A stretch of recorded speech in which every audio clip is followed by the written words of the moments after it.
What would you do if the person you loved most asked for freedom you couldn't give? David stood in the quiet of their shared living room, the weight of Sarah's words hanging like a storm cloud. She sat across from him, her eyes steady but distant, her voice calm as she spoke the unthinkable. "I want an open marriage." The phrase hit like a punch, sharp and disorienting. For 12 years, they'd built a life together, 2 kids, a cozy suburban home, shared dreams of growing old side by side. Now, at 35, David felt the ground shift beneath him. He looked at Sarah, searching for the woman who'd laughed with him over late-night coffee, who'd held his hand through his father's funeral.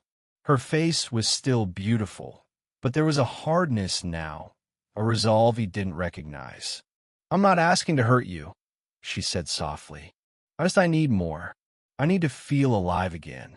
David's chest tightened. More? Wasn't their life enough? The kids, the house, the quiet moments weren't those the threads that wove them together? He shook his head, his voice low but firm. "No, Sarah, I can't do that. I won't share you." Her silence was deafening. She didn't argue, didn't cry. She just nodded, stood, and walked upstairs. David sat alone, the hum of the refrigerator filling the void. He thought that was the end of it. He was wrong. The next morning, Sarah was gone. No note, no text, just an empty side of the bed and her wedding ring on the nightstand. David's heart raced as he called her phone straight to voicemail. He checked the kids' rooms. Emma and Lucas were still asleep, unaware their world was fracturing. Panic clawed at him. Had she left for good? Was this her answer to his refusal? He drove to her office, her gym, her sister's house, no trace. By noon, he was back home, staring at her ring, its gold glinting like a cruel taunt. Days turned into weeks. David juggled single parenthood, fielding questions from 6-year-old Emma about where mommy went, while shielding Lucas, barely 3, from the truth. He hired a private investigator, but the leads were thin. Sarah had withdrawn a small sum from their joint account and vanished. Friends offered sympathy, but their whispers of midlife crisis or she'll come back did little to ease the ache. David's nights were sleepless, haunted by the question, had his refusal pushed her away? Then, on a rainy Tuesday, a twist came that turned his world upside down again. A letter arrived, postmarked from a small town 2 states away. The handwriting was Sarah's, but the words weren't what he expected. "David, I'm safe. I'm sorry. I needed to find myself, not someone else. I'm not with anyone. I'm alone, and I'm learning who I am without you, without the kids, without the life we built. Please don't hate me." Enclosed was a photo of her sitting on a park bench, her hair shorter, her smile fragile but real. She looked free. David's anger surged, then softened.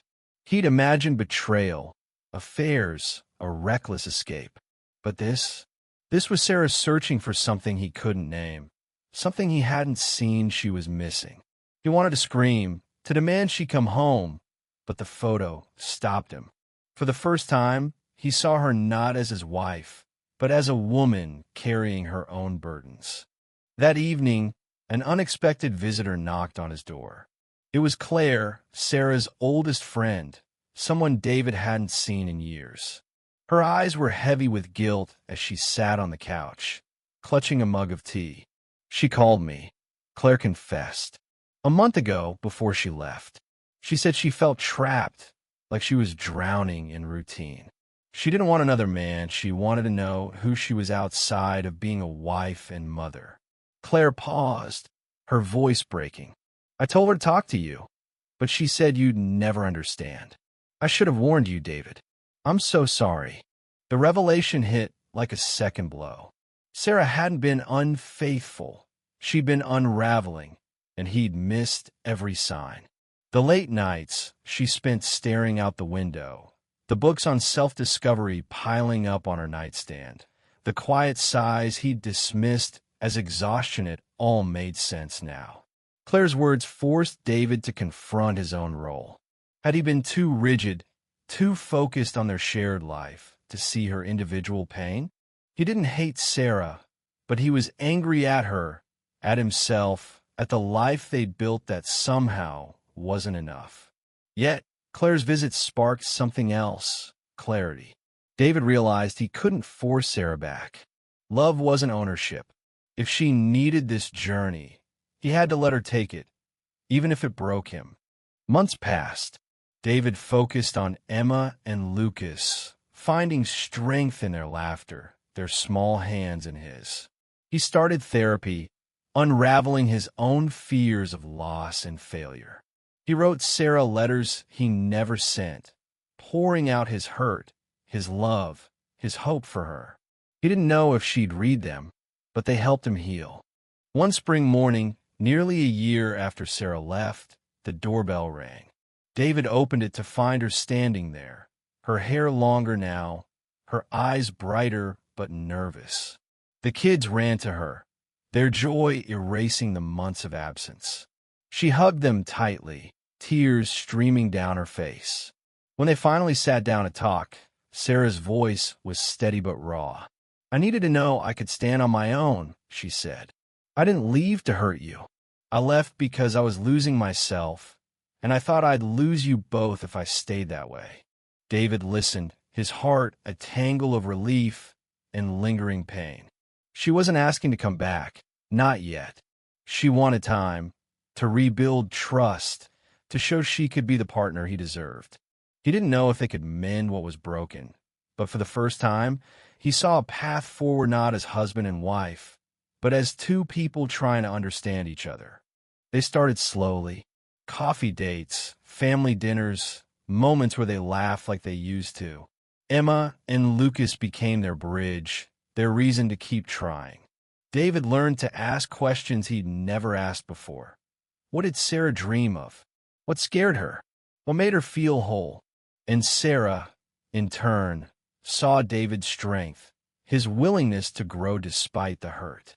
The story doesn't end with a neat resolution. Life rarely does. But David and Sarah found something better than perfection: honesty.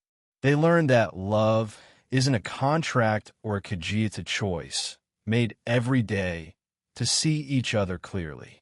David had refused an open marriage because he couldn't bear to share her, but in her absence, he discovered something deeper. Love meant letting go, not to lose her, but to give her room to return as her truest self. And so, they stood at the edge of a new beginning, uncertain but hopeful, ready to write the next chapter together or apart, if that's what it took. The kids' laughter filled the house again, and for David, that was enough to keep going. Sometimes the greatest act of love is simply to listen, to wait, and to trust that the heart will find its way home.